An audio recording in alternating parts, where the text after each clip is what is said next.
Hello दोस्तों, मैं हूं आशीष। स्वागत है आपका फार्मानोलॉजी जेपी में। आज हम दोस्तों बात करेंगे, एक टॉपिक है एनाफाइलेक्टिक रिएक्शन या एनाफाइलेक्टिक शॉक उसको बोलते हैं। ठीक है, उसी से रिलेटेड एक है दोस्तों एलर्जिक रिएक्शन। ठीक है, उसके बारे में डिटेल में जानेंगे। एनाफाइलेक्टिक शॉक क्या होता है, एलर्जिक रिएक्शन क्या होता है। ठीक है, आप अगर एक मेडिकल स्टूडेंट हैं, ठीक है दोस्तों, मेडिकल स्टूडेंट है या क्लिनिकल प्रैक्टिशनर हैं, प्रैक्टिस कहीं कर रहे हैं, ठीक है, या फिर हॉस्पिटल के स्टाफ हैं, तो ये दो एनाफाइलेक्टिक रिएक्शंस होता है, एनाफाइलेक्टिक शॉक दोस्तों जो होता है उसको जानना बहुत ही जरूरी होता है। क्या इसके मैनेजमेंट रहता है। ठीक है, पूरा थोड़ा सा लंबा वीडियो दोस्तों हो जाएगा। वीडियो में दोस्तों लास्ट तक बने रहिएगा, स्किप नहीं करिएगा। तो हम बात करते हैं। देखिए, कोई भी जैसे कि ट्रीटमेंट हम दे रहे हैं पेशेंट को, कोई भी ट्रीटमेंट दे रहे हैं, ठीक है, चाहे वो आईवी एंटीबायोटिक हो या फिर कोई और मेडिसिन हो जो कि आईवी रूट से दिया जाता हो या फिर आईएम रूट से दिया जाता हो, तो कोई भी जैसे कि कोई भी मेडिसिन से हम इसको ट्रीटमेंट दे रहे हैं, अचानक से कोई भी जैसे सडन अचानक से कोई भी परिवर्तन पे जो मरीज है उसमें हो जा रहा है। ठीक है, अचानक से जैसे कि बात करेंगे पहले एलर्जिक रिएक्शन की।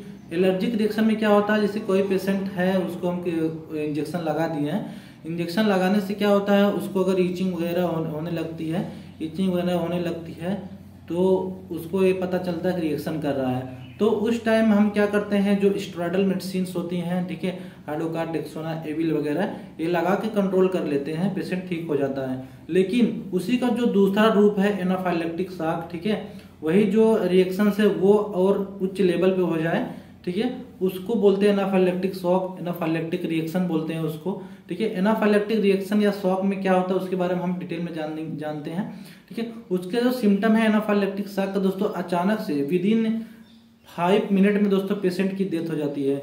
5 मिनट में पेशेंट की क्या होती है, डेथ हो जाती है।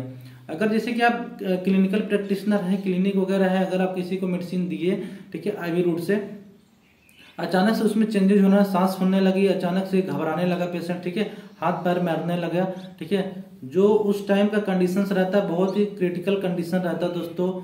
उसमें मैनेजमेंट लगभग 2-3 डॉक्टर्स और स्टाफ की जरूरत होती है। ठीक है, उसमें आप क्लिनिकल प्रैक्टिशनर अगर अकेले हैं तो उसमें आप कुछ नहीं कर सकते। ठीक है, अगर हॉस्पिटल में है, हॉस्पिटल में दोस्तों, तो उसमें मैनेजमेंट किया जा सकता है, उसमें सब व्यवस्था रहती है। लेकिन कुछ हॉस्पिटलों में उतना व्यवस्था नहीं रहता तो उसको हायर सेंटर पर भेजा जाता है। तो हम पहले बात कर रहे हैं दोस्तों, जैसे कि अगर किसी को एनाफाइलेक्टिक शॉक हो रहा है, एनाफाइलेक्टिक रिएक्शन हो रहा है एलर्जी से थोड़ा उच्च लेवल पे, ठीक है, कोई भी मेडिसिन है वो दोस्तों आईवी रूट की कोई भी मेडिसिन हो सकती है। ठीक है, चाहे छोटा से छोटा मेडिसिन हो, बड़ा से बड़ा मेडिसिन हो, ठीक है, चाहे कुछ भी हो, आईवी कुछ दवाइयां जैसे पेंटाफ हो गया, एमसेट हो गया, सेफ्टियाजोन हो गया, सिफापेराजोन हो गया दोस्तों, कोई भी मेडिसिन हो कभी भी किसी व्यक्ति को क्या करती है, रिएक्शन कर सकती है। ठीक है, किसी व्यक्ति की कभी भी जान ले सकती है। तो इसी वीडियो का माध्यम ये दोस्तों बताने का ये मतलब है कि अगर आप लोग जानते रहेंगे तो उसका मैनेजमेंट क्या होता है, तो पेशेंट लगभग ठीक हो जाता है, बच जाता है, जान बचाई जा सकती है, कभी कभी दोस्तों नहीं भी बचाई जा सकती है। ठीक है, तो जब कंडीशंस ऐसे कंडीशंस आती है दोस्तों, 2 से 3 मिनट में इतना तेज रिएक्शन करता है, तो पेशेंट में क्या क्या परिवर्तन होते हैं दोस्तों वो बताते हैं। पेशेंट दोस्तों अचानक से सांस रोक लेता है, ठीक है, स्पिरेट कर जाता है। स्पिरेट करने से क्या होता है, जो सलाइवा वगैरह रहता है वो छाती में चला जाता है। ठीक है, स्पिरेट करने से हो जाता है। और अचानक से हार्ट बीट दोस्तों तेज हो जाता है या फिर हार्ट बीट कम हो जाता है, बीपी एकदम लोअर साइड में चली जाती है। ठीक है, और पेशेंट कंडीशन पड़ने पर दोस्तों सीपीआर वगैरह भी किया जाता है। जैसे कि हार्ट बीट अगर बंद हो रहा है तो सीपीआर वगैरह भी किया जाता है। तो ये दोस्तों जो मैनेजमेंट होता है। और कभी कभी जो सांसें भी रोक लेते हैं पेशेंट, तो अम्बू बैग वगैरह जो एडल्ट का रहता है, अम्बू वगैरह किया जाता है। ठीक है, उससे सांसें वापस कभी कभी आती हैं, कभी कभी नहीं भी आती है। ठीक है, तो ये हम बात करते हैं वेंटिलेटर, जहाँ पे मशीन नहीं है दोस्तों।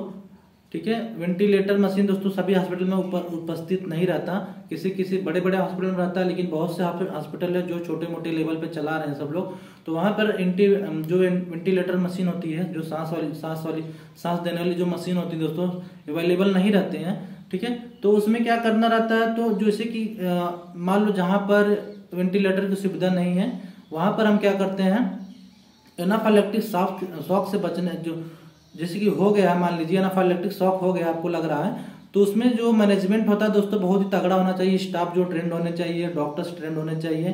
ठीक है, क्या क्या दिक्कतें आती हैं। ये सब दिक्कतें दोस्तों जो मैं पीछे बताया वो सब दिक्कतें आती है, तो उसमें अम्बू वगैरह किया जाता है, सीपीआर वगैरह दिया जाता है। पेशेंट की सांस वापस आ गई है, अगर नहीं आ रही है तो अगर ठीक है, तो उसमें जो इंजेक्शन का प्रयोग करते हैं दोस्तों वो है एड्रेनालिन और एट्रोपिन। ठीक है, एड्रेनालिन पहला फर्स्ट ट्रीटमेंट दोस्तों, हम एड्रेनालिन जो होता है उसको दे देते हैं आईएम या आईवी रूट से अकॉर्डिंग टू कंडीशंस, आईएम या आईवी रूट से देते हैं दोस्तों। ठीक है, बाद में जैसे कि लास्ट मेडिसिन है दोस्तों, पेशेंट एकदम मरने वाला है, ठीक है, पेशेंट एकदम मरने की कंडीशन में है, एड्रेनालिन या एट्रोपिन का यूज किया जाता है। एट्रोपिन दोस्तों हार्ट, जैसे कि हार्ट एकदम बैठ रहा तो उसमें यूज कर सकते हैं, लेकिन जो एनाफाइलेक्टिक शॉक होता है उसके लिए एड्रेनालिन दोस्तों जो होता है, एड्रेनालिन इंजेक्शन लगभग काम कर जाता है, पेशेंट की सांसें वगैरह सही से वापस आ जाती हैं, जिससे कि हम उसको हायर सेंटर पे भेज सकें जहां पर वेंटिलेटर की दोस्तों सुविधा हो। ठीक है, तो जहां पर अगर वो पेशेंट इंक्यूबेट हो जाता है, वेंटिलेटर सपोर्ट उसको मिल जाता है, तो हद तक वो पेशेंट ठीक हो जाता है। अगर मान लीजिए ऐसे कंडीशन में कोई जो हॉस्पिटल्स वगैरह रहते हैं, बड़े हॉस्पिटल तो ले लेते हैं, लेकिन जो छोटे मोटे हॉस्पिटल्स होते हैं पेशेंट को जल्दी भर्ती नहीं करते, तो भर्ती अगर हो जाते हैं ठीक है, अगर भर्ती नहीं होते दोस्तों तो पेशेंट की डेथ कन्फर्म है, उसकी डेथ दोस्तों हो जाएगी। तो ये दोस्तों एनाफाइलेक्टिक शॉक था। तो अगर मेडिकल प्रैक्टिशनर, क्लिनिकल प्रैक्टिशनर हैं दोस्तों, ठीक है, या फिर हॉस्पिटल के स्टाफ हैं, तो ये मैनेजमेंट दोस्तों आपको जानना जरूरी है। तो जैसे कि एनाफाइलेक्टिक दोस्तों शॉक हो रहा है या फिर अचानक से हार्ट किसी का बैठ रहा है, तो उसमें जो स्टाफ रहते हैं, अम्बू बैग वगैरह, लैरिंगो वगैरह, एड्रेनालिन, एट्रोपिन और दोस्तों आईवी फ्लूइड बहुत ही मोस्ट इंपॉर्टेंट हो जाता है। आईवी फ्लूइड जितना तेज हो सके उतना तेज हमको देना रहता है पेशेंट को। ठीक है, और ऑक्सीजन की सपोर्ट दोस्तों तुरंत चाहिए, ऑक्सीजन वगैरह लगा देते हैं, ऑक्सीजन लगा देते हैं मैनेजमेंट करने के लिए, पेशेंट को दोस्तों बचाने के लिए। ठीक है, बहुत मेहनत करनी पड़ती है। पेशेंट स्टेबल अगर हो जाता है तो अच्छी बात है, अगर नहीं स्टेबल होता, थोड़ा बहुत स्टेबल होता है, सांसें आती रहती हैं, तो उसको हायर सेंटर पे उसको भेज सकते हैं। ठीक है, तो ये था दोस्तों एनाफाइलेक्टिक शॉक या एनाफाइलेक्टिक रिएक्शन इसको बोलते हैं। ये एलर्जिक रिएक्शन से थोड़ा अलग है, उससे थोड़ा सा उच्च लेवल पे है। एलर्जिक रिएक्शन क्या होता है, डेक्सोना एविल और हाइड्रोकार्ड से लगभग ठीक हो जाता है, जो ईचिंग वगैरह आती है। लेकिन एनाफाइलेक्टिक शॉक में क्या होती है, पेशेंट की लगभग 5 से 7 मिनट में दोस्तों मृत्यु, और पेशेंट क्या होता है, डेथ हो जाता है, उसकी मृत्यु हो जाएगी अगर उसको सही से मैनेजमेंट नहीं मिला। बस दोस्तों वीडियो में बस इतना ही। तो अगर आप मेडिकल प्रैक्टिशनर हैं दोस्तों तो वीडियो को ज़्यादा से ज़्यादा शेयर करिएगा, सभी के नॉलेज में रहेगा, वीडियो अच्छा लगेगा।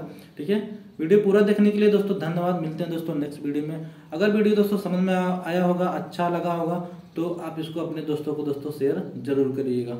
जय हिंद, जय भारत।